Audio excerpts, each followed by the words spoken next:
Hello and welcome to Zulf Talks Photography. In this episode, Zulf asks Reddit photography questions. So it's going to be interesting. We've got a playlist set up. I basically ask a question in the Reddit community, all those great, but in this case, photography subreddit. They give me their responses and then I read them out to you. If you're new here or it's your first time here, make sure to subscribe so you get notifications about articles like this in future and you are up to date. Let's get into this one straight away. So I asked the best three lenses you will ever own is what I'm going towards.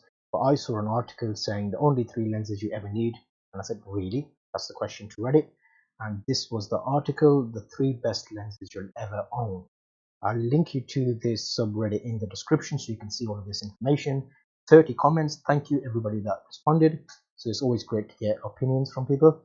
So let's go down straight to Reddit. It all depends on what you're shooting. None of those are useful to me. Good.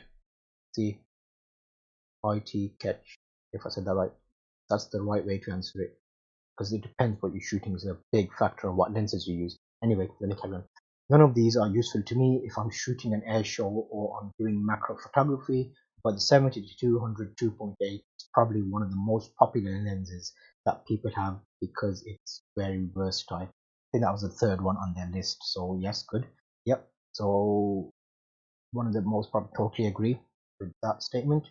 And sometimes that's interesting trying to say the names.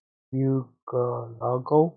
And although there's Canon lenses on this image, you might want to look for Tamron equivalent, which costs like half of what Canon costs, and it's super sharp, even wide open. Yep, sometimes it's worth shopping around for different lenses. Check YouTube for reviews because you can be surprised sometimes that different brands still do good quality. I've heard nothing but praise for the Tamron. G2 70-200 seems like a fantastic lens at a fantastic price. Yes, I think I have a G1, but it's my workhorse and crispiest lens, hands down. Mad, Mad Travel Mad Travel Hulls.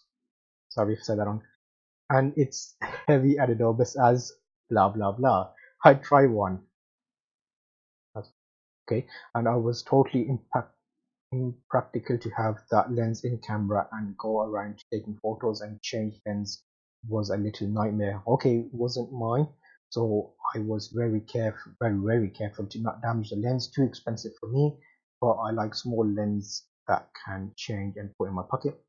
Okay, yeah, it depends what you're shooting, so that's reasonable. I do a lot of work with a 70-200 on the camera and 35 2.8 in my pocket.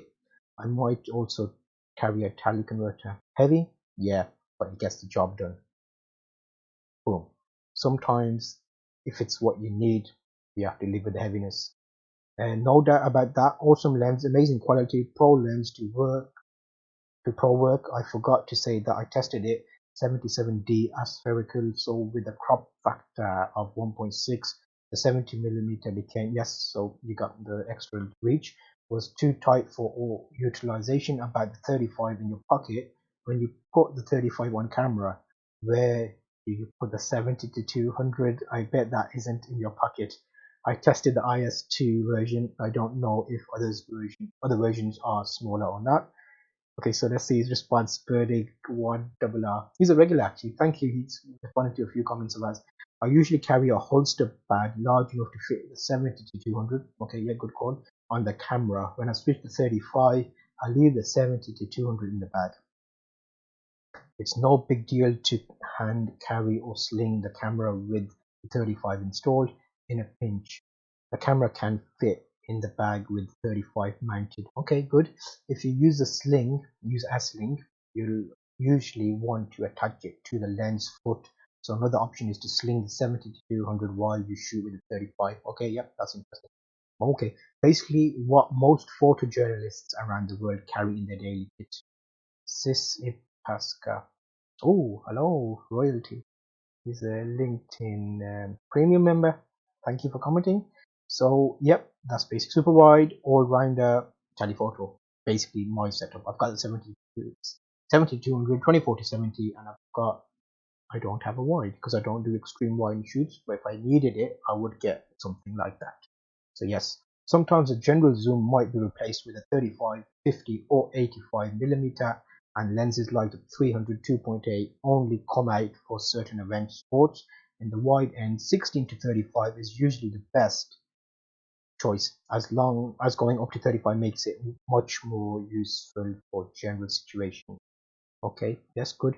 I will be putting a link to this article in the description because I'm glossing over some of these, but you can look through them in more detail. I'm glad everybody responded. Any more here? Okay, that's part of that thread. And the most unoriginal topic, and he picked the absolute most unoriginal three lenses to recommend. I mean, they're great lenses, but could you possibly create a more boring gear article? Who was it? Luminoid is who made that article. So yes, interesting. Thanks for that comment. And that was from, I can't say that. Yeah, I can own try. Oh, he's a mod, isn't he? Yes. Who's your Chris? I think. Yes. I'm glad he took part. Yes, this practical OP seems to be in some kind of rate. Okay. That's over that.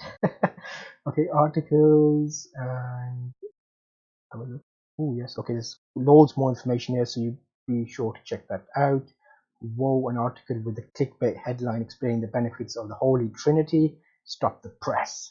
I'm more annoyed that you created a post about this than the article itself. Clickbait, gonna clickbait. Oh, burning. I'm sorry to disappoint you, mate. I'll try not to post the clickbait because it was interesting, wasn't it?